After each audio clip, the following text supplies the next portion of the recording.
Hello and welcome to the Smart Divorce podcast. I am back with my panel of esteemed experts again today, and we're going to be talking about what money you are able to spend during your divorce process.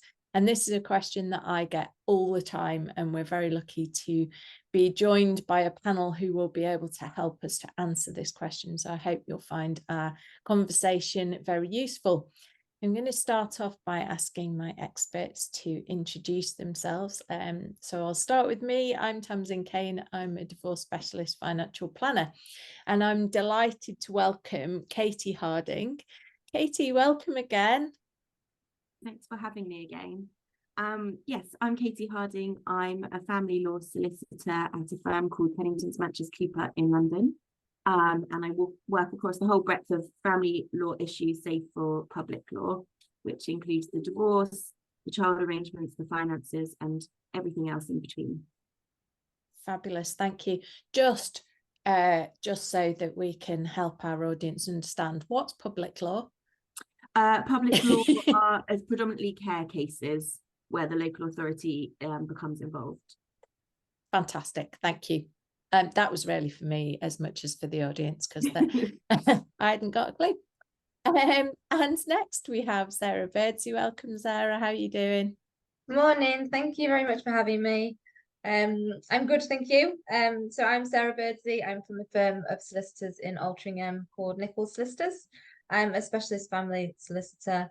I'm Resolution Accredited as a specialist in family finance and children applications. And I deal with, again, similar to Katie, so family finance, divorce, separation, and children's applications. Fantastic, thank you. And last but by no means least is the very lovely Susan Lee. How are you doing, Susan? I'm good, thank you. It's a lovely day, so what's not to love about it? So I'm Susan Lee. I am a counsellor and a hypnotherapist. I am a writer, co-author of the Your Divorce Handbook. It's what you do next that counts, that can help people working through divorce. But I help people with the self-esteem, confidence, coping, dealing with the children, all the sort of emotional backstory and the stress that links in with getting people separating, splitting up. So, I'm there to help you through the emotional stuff, if you like. Absolutely, and a grand job you do of that. Susan is also our most listened to guest on the Smart Divorce podcast. Still, she's up there at number one. So, got a bit of competition going on now. So this topic on what can I spend? What am I allowed to spend? Susan, you must come across this question a lot as well about, if you're in a relationship and the relationship's ended, what are you able to spend? How can you use the kind of couple money? Is it something that you come across as well? I think before that, I come up with, what does money mean to you? I think when people are going through during a relationship, money can be used in a lot of different ways. So I know people in unhappy relationships stop England. So they will spend money like water, they don't really care. It's almost like a vengeful thing, or they are being so unhappy, or they have all these essentials that really aren't essential. A brand new pair of shoes every week, or joining expensive golf clubs and having lessons 2 or 3 times a week, and all these things that they absolutely must have. And part of that is the sop to the misery that they're feeling their life is about. So that can become a bit of a habit, and that can influence feel you're negotiating for if you decide to split up. And I find that a lot of people discover they've got completely different priorities. A bit like how loving is having. Pre-pandemic, we had certain priorities: eating out, shopping, coffees 2 or 3 times a week, meeting friends for lunch. Post-pandemic, a lot of those things are perhaps not as, I do feel that it happened with a divorce as well. Or going through it in the initial stages of feeling hurt, it's a power trip, I'm going to spend money, I'll show him or her whatever. And afterwards, we kind of readjust a little bit. So I think some extent has to be taken into account as we are approaching the end of our relationship and thinking, actually, let me revisit who I am. Let me revisit what my priorities are. Let me revisit what matters to me. Where do I want to go from here? Do I want to work for myself? Do I stay in the same job? Do I want a home? Do I want to move area? Whatever. You know, I think a lot of those things can change our priorities about where money, what money means to us and where we're going from here next. Yeah, no, absolutely agree with that.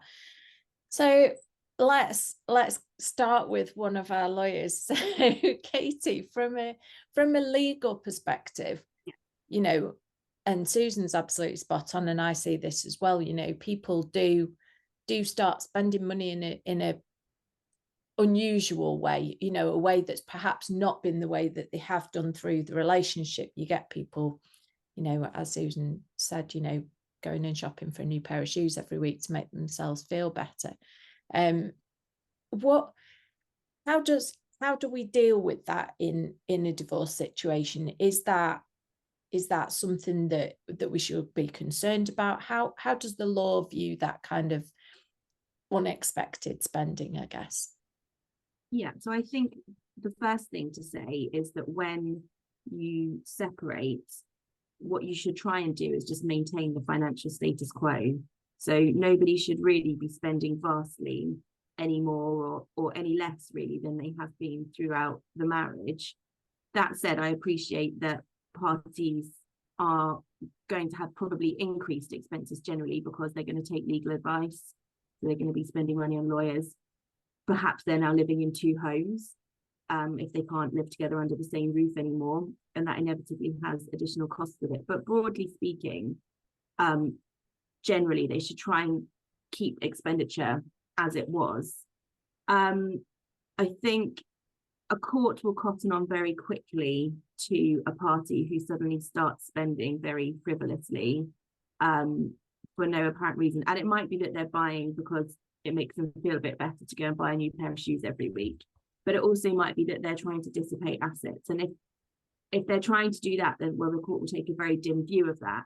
And there are various ways in which the court might deal with that going forwards if you were in proceedings. You know, some things are quite draconian, and it will also depend on the size of the assets in question. So there are things like freezing injunctions that you can apply for, whereby assets are frozen so that the other party can't dissipate them.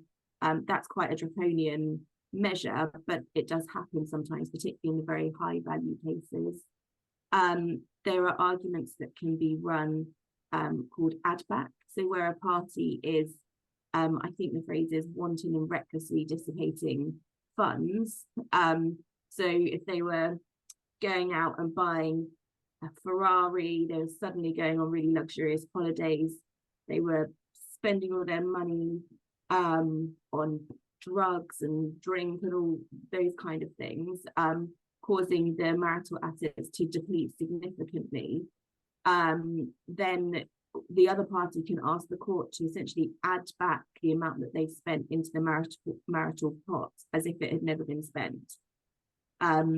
So there are various things, but you know, the court will cotton on very quickly to the fact that someone is just dissipating funds without, you know, for no good reason. Okay.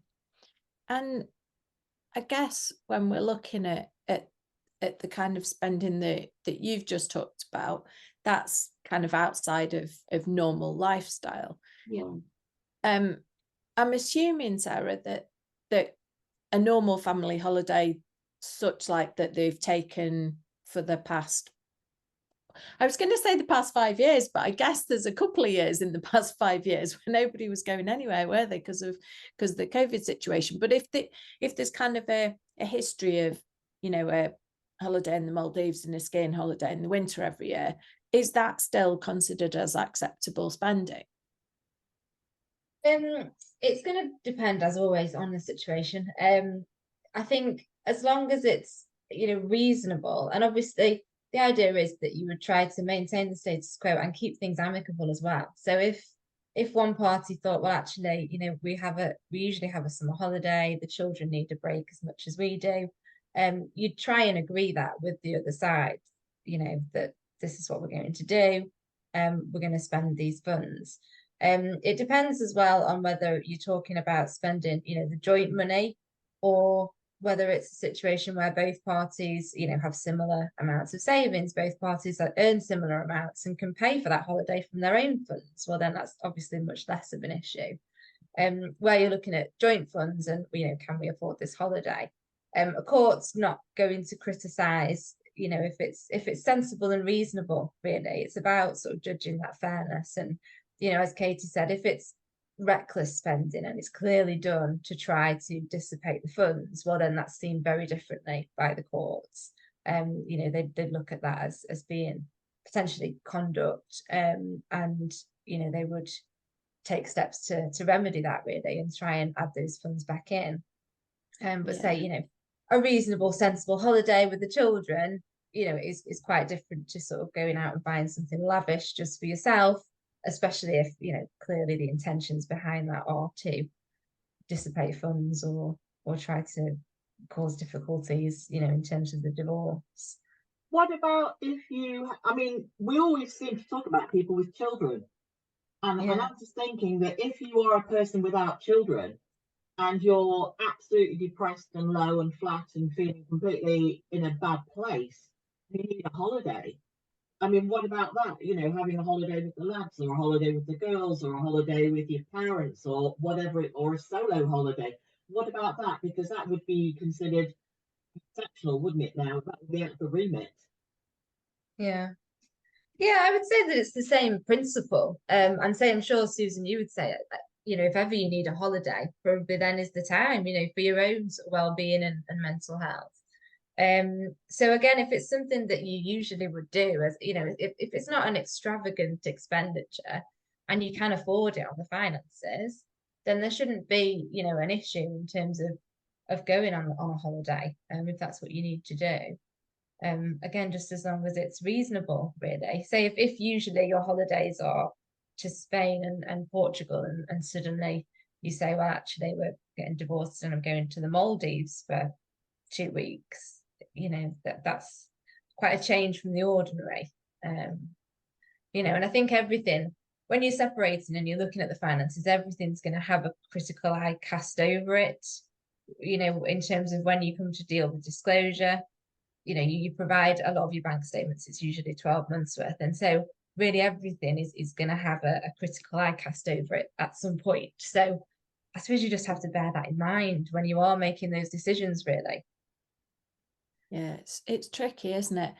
The other thought that, or the other point that clients often make to me is about engaging with professionals, and I think it feels in the divorce arena as though engaging a solicitor should be fine because that would be expected, but perhaps working with somebody like Susan to support your emotional well-being, which, as we know, is absolutely vital so that people can make good decisions in divorce, or working with somebody like myself to get financial planning advice.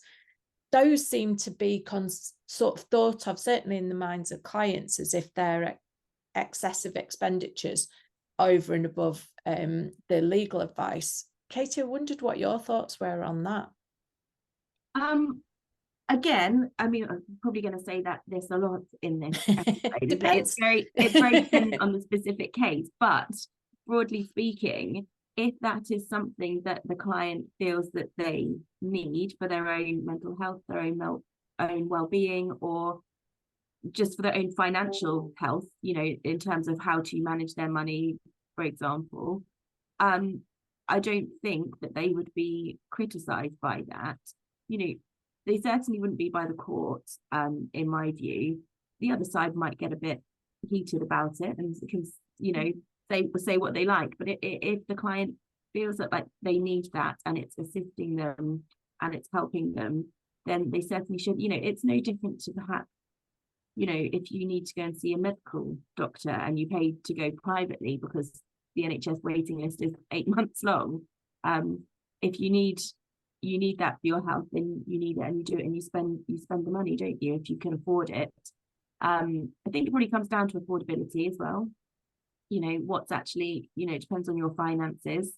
But I don't think clients should be too worried about being criticised for that. Okay, that's good to hear. Before we started recording, and I won't regale the entire tale of this, but we were talking, weren't we, Susan, about clients where there's a very big disparity in finances. That's something that you've seen with your clients, where one person's got a larger amount of access to money than the other. What's your experience with that? I think, well, it's the earning potential too, isn't it? It's when if somebody's, I don't know, a company director, or they mega earner, and they are going through divorce, and their partner has perhaps been a stay-at-home parent, or hasn't really needed to work, or actually they've been in a controlling relationship where their partner has said, "Don't bother working, I'll take care of you," and then it has become quite toxic and potentially an abusive relationship. Then that is a negotiation with the lawyers, really, where they have to take into account. I mean, somebody in that situation would be very much relying on their lawyer to help them navigate their way through what they actually are entitled to. And sometimes it means bringing in highly expensive forensic accountants to dig deep and look into these offshore and hidden assets that people sometimes have. But it can be a very daunting thing. And actually, going back to what you were talking about a minute ago, I've had lawyers who recommended their clients see a therapist or a financial planner simply to facilitate through the transition through the divorce. Because sometimes if you have a client who, and I've had this with lawyers, say, this client is coming to see me, and every week they're spending their entire session with me, their entire hour with me, in tears, regurgitating, going through on a loop what's actually been going on in the marriage. So they're wasting appointments. So sometimes it can be viable and feasible and reasonable to actually send somebody to see a therapist or a financial planner to actually help them with the information, feel more confident, cope with the stress better, and have less impact on the health, so the whole thing can smooth along a little bit better too. Yeah, actually, that's absolutely spot on, isn't it? And we've talked about it a number of times in this series of the podcast about having your divorce team and using the experts for the expertise they have, and paying hundreds of pounds per hour to speak to a solicitor and sit there in tears with a box of tissues is not the best way of spending their time or your time. And you would be far better off with somebody who's able to help you through that emotional journey, wouldn't you?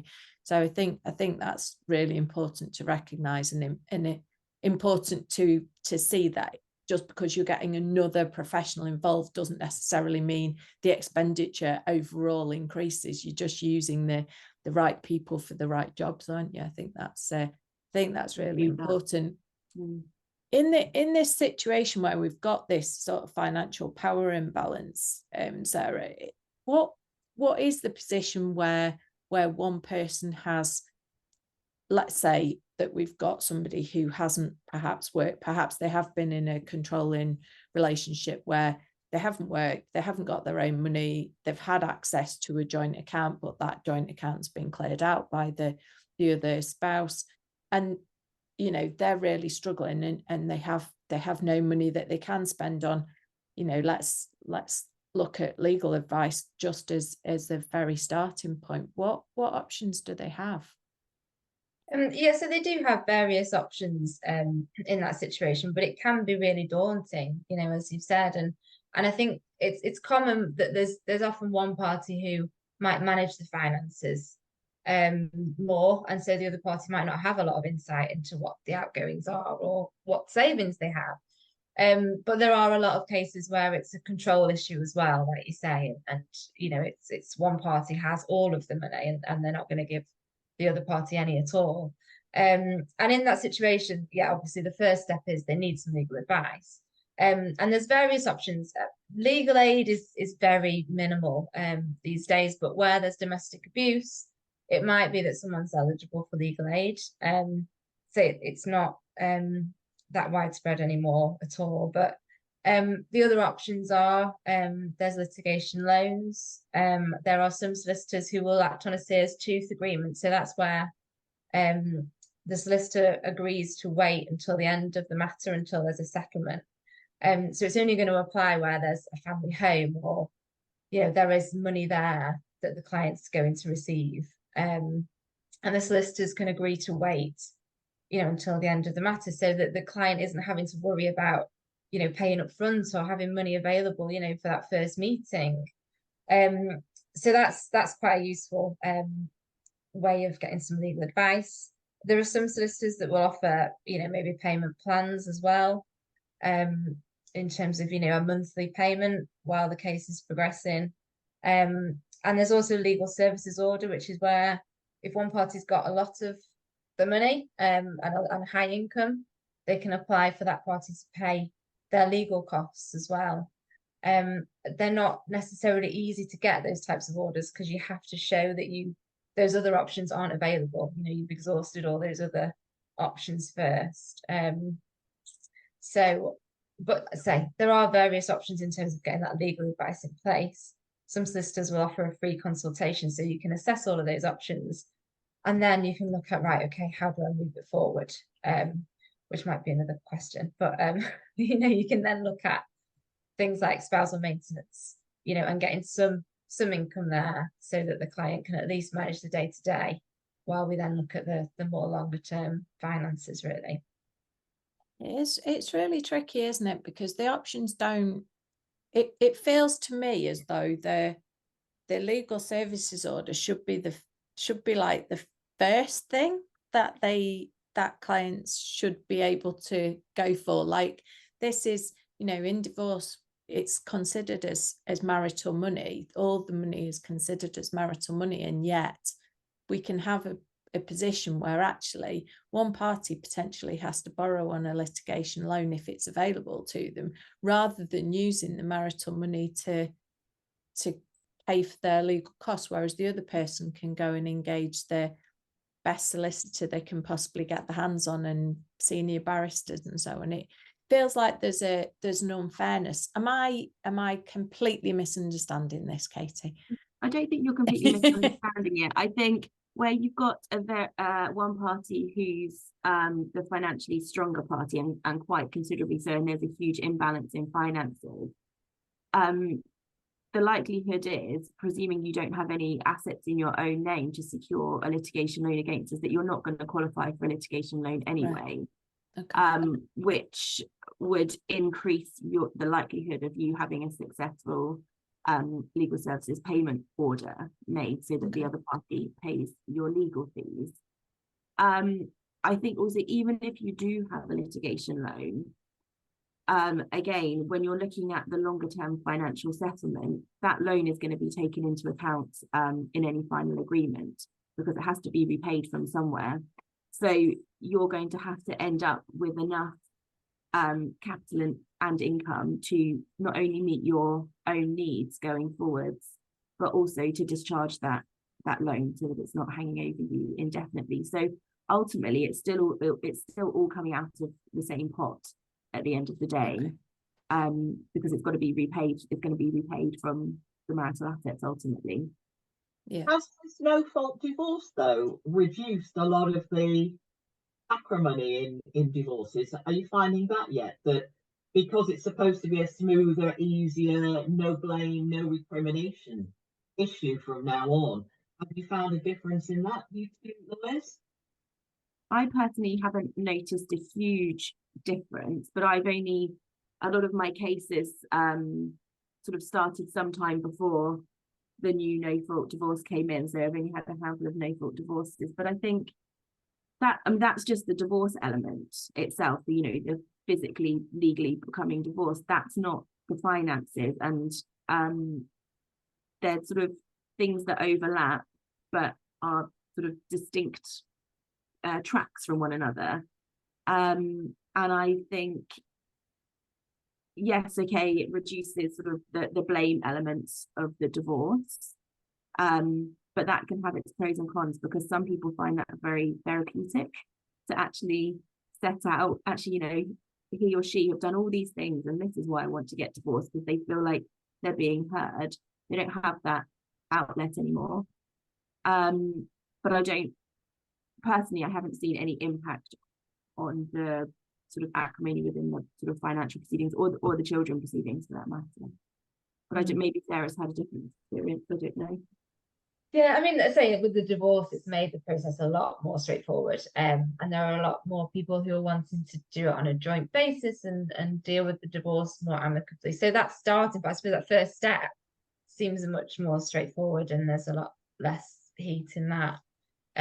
But in terms of the finances, yeah, there's still that element of people still want to voice their, you know, grievances, and they still want to put blame in. And you know, there's a very small section on the form about conduct, and clients still want to fill that in, you know, and we have to sort of guide them through that as to, you know, what is going to be appropriate and what's not. So yeah, I sadly haven't seen a huge change really in terms of dealing with the finances with the no fault divorce, but it's definitely helped in terms of the divorce and starting things off on that better footing really. I wonder if, as family solicitors, you're perhaps not so much seeing the people who are managing things more amicably. Perhaps they're using a different route for sorting out their financial arrangements. Maybe it is more of the people who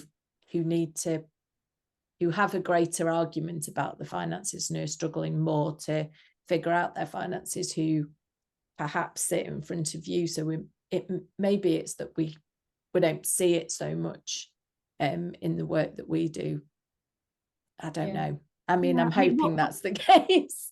What I do see is where there is, going back to the couples where there's a big financial imbalance, I quite often see, it's not a very nice phrase, and I don't mean it in a bad way. It's like the financially weaker parties will come and speak to us and say, my partner's put this offer on the table and I want to know if it's fair. We get that quite a lot, and so those cases are not particularly, you know, there's not a lot of contention there necessarily. They just want to know if it's fair. So I've started to see a little bit more of that, and I don't know if that arises out of the no fault divorce or if that just happens to be the clients that have come through the door lately. But see a little bit more of that, I suppose.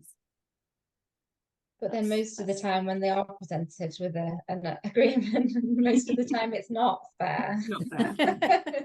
No, well, that's why they've been that's why they've been presented with an agreement without any other disclosure.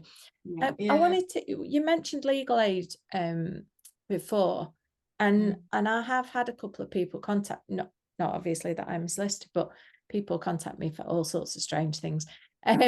I've had a couple of people contact me asking about legal aid and finding a legal aid solicitor. Is there a specific route to go down? Are there still people practicing legal aid? Because I know it is you know, in few and far between, and is only in cases of domestic abuse. But in those cases, it really is important that those people are represented. Are there legal aid solicitors that they can find, and how do they go about it? Yes, there are legal aid solicitors. There's not many. So I know, you know, sort of in our local area, I only know of a handful of legal aid solicitors, one of which I tried to refer a case to recently, and they're at capacity and they're not taking on any more cases, you know, which obviously shows, you know, the level of need really. Yeah. There is a legal aid calculator online. It's on a government website, which is quite useful. So that takes you through the process to say, well, have you met the criteria in terms of domestic abuse? If so, do you meet the criteria in terms of you know, the means tested eligibility? So that's useful for people to see if they are eligible for legal aid. And I suppose, you know, post-COVID, everything is a lot more online focused, so you don't necessarily need a solicitor that's on your doorstep. So you can look at, you know, a wider range in terms of looking for a legal aid solicitor. But So they are sort of few and far between, really, which is a problem. Yeah, absolutely. Is there a website where you can find some Pretty I sure don't the know. government website, when you do the calculator, legal aid calculator, I'm pretty sure at the end of that assessment, there's a bit where you can search for a legal aid solicitor. But I don't work in that world, and I haven't done for a long time, so I'm not sure if it's still the same. Okay, fantastic. We'll find that legal aid calculator and we'll pop it in the show notes, because I think that's, you know, if you've been through a situation where you have been subject to domestic abuse, and you've finally set yourself free from that experience and that relationship, you know, you need to be getting the best possible help. What I've another question around kind of professional fees. So I was reading on Twitter, because that's the source of much of my information on divorce cases, about cases where and it was one of our barrister friends who posted about this, but it was a judgment that had been made on a case which, you know, it was a I guess it wasn't a particularly high value, although, you know, I'm sure there will be people listening feeling that this is very high value, but it was a couple of £1 million assets in total. And there were the fees that had been spent on professionals dealing with the case. It had been to the extent that the judge had commented on it. What is there that we can do to, because sometimes if you're wanting to settle things amicably and come to a resolution, but wanting it to be fair, and the other party is just not playing ball at all, it could be quite easy to mount up quite significant fees, couldn't it? Is there anything that can be done? Would you not suggest then that they had a look at our book? Because our divorce handbook, it's what you do next that counts, gives an awful lot of information. People may initially be going to see a lawyer or whoever about, asking lots of questions, taking a session or two, and paying for that, when if they put out £12.99 for our book, they'd have an awful lot of information about what forms they need to fill in, about what the various steps are, about how to move forward. And I think the reason we wrote that book, this group wrote that book, was so that people would be better equipped knowledge-wise, and you could actually probably reduce one or two of your initial sessions, and certainly some of the initial confusion, by having that information at hand. Your divorce handbook, it's what you do next. It's an amazing book, and a lot of lawyers have been very impressed by, you know, what's actually given away in terms of information. It's completely up to date, but it's a very valuable handbook to have handy. Yeah, absolutely. No, it absolutely is a good resource, and can definitely reduce some of the fees. I guess I'm thinking of the person of, if you're on the other side to somebody who is being, you know, sensible, getting all the information together, not spending a fortune on legal fees, and you're battling against somebody who perhaps isn't in that realm, who's, you know, just wants to fight, wants their day in court, you know, doesn't want to play fair, doesn't want to play ball.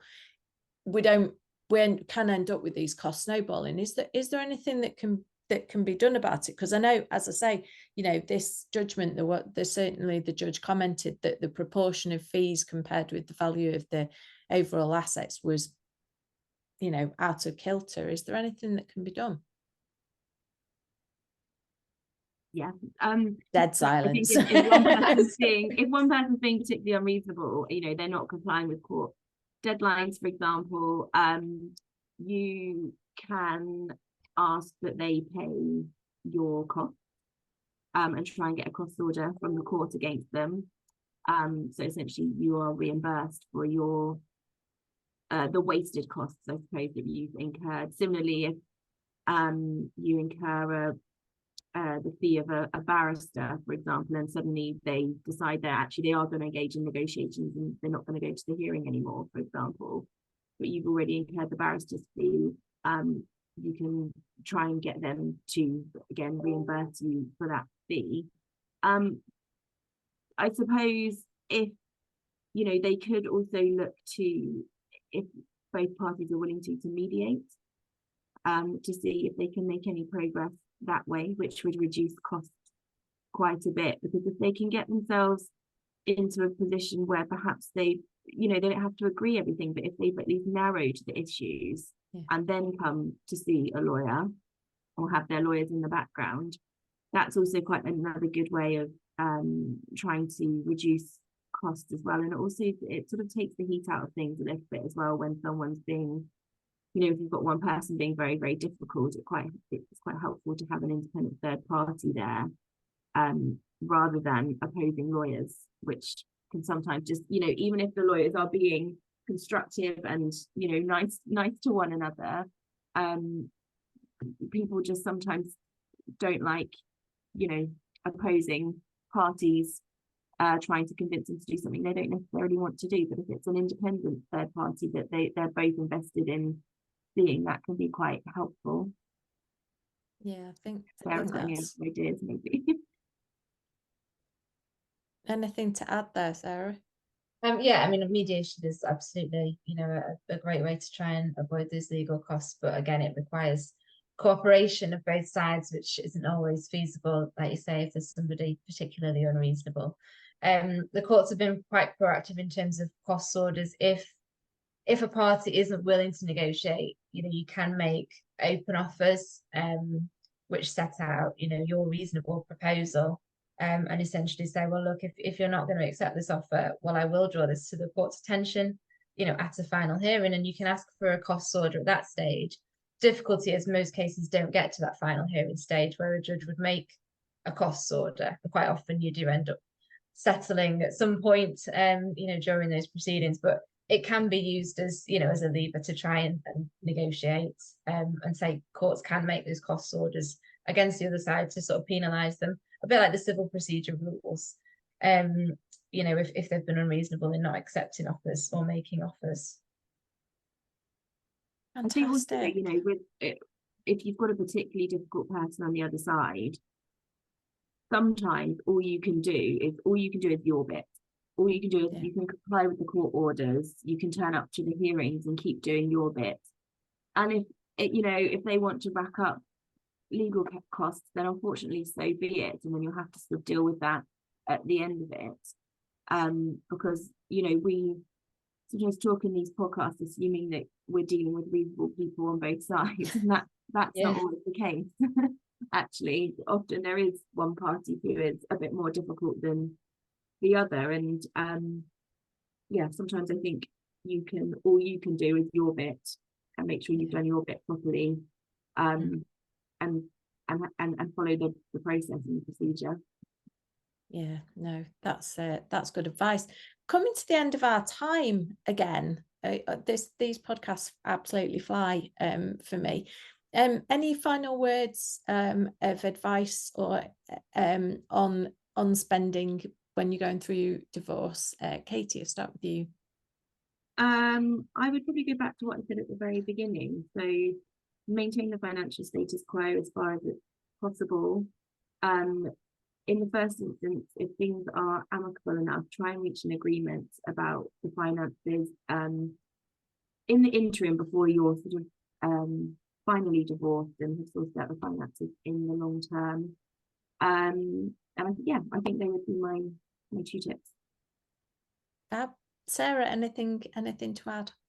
I would say that, you know, as we've talked about, it's important to get advice, you know, at an early stage, and your book is obviously a brilliant resource in that regard. And yeah, similar to Katie, you know, look at the short-term position, try and agree a way forward in the short term while you then sort of manage the more longer-term financial outcome, really. I think there's always a 2-step process. So it's managing the short term, you know, how do we pay the bills, who's going to pay for what, you know, how do we manage this situation, and then we can look at the more long term, okay, where are we going to both live, how are we going to move forward with our lives, and try and sort of take it a step at a time, really. Fantastic, great advice. And Susan, I know you'll be there for the people who have got a sudden shoe habit during divorce to help them emotionally through that. But have you got anything to add?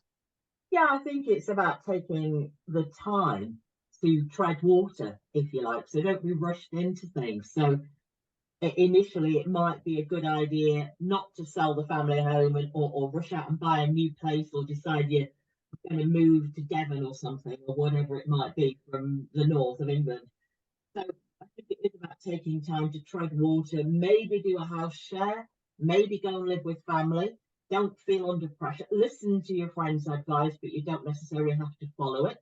Allow people to be supportive of you, and engage in that, and allow yourself to heal, because this can be a time of absolute turmoil and absolutely dreadful time, particularly the children involved. They need to be secure and safe. But either way, use it as a time to start thinking, who am I? I'm reinventing myself. This is the next stage, the next phase of my life. And I want to continue in the same job that I had before. Yes, there may be pressure to earn money, but what do I want to do? Let me use this time to maybe re-qualify, to think about doing something different, take a bit of time out to decide what you want to do, to buy it. A bit like redundancy. I know loads of people who've looked back on being made redundant. At the time, it was devastating. But afterwards, they say it was the best thing that ever happened to me, because it gave me the push that I needed to move from a unhappy situation and reinvent myself into doing something more suitable for me now at this stage in my life. And I think a divorce can be similar, in the sense that you take the time, don't allow yourself to be rushed into doing things just to make a decision, and then start rethinking where you would like to go from here. Because money is not just about income. Money is about the freedom it brings you, the choices it offers, and the lifestyle that you can have as a consequence. Absolutely, that's such good advice. Not being rushed into things, not being pushed into things is certainly, you can certainly feel like that. And I think you make better decisions if you take some time to think about what you really want. So that's excellent advice. Thank you, ladies, as always. Fantastic to have you all join us today. I hope you enjoyed our discussion today, and we will be back with you again soon.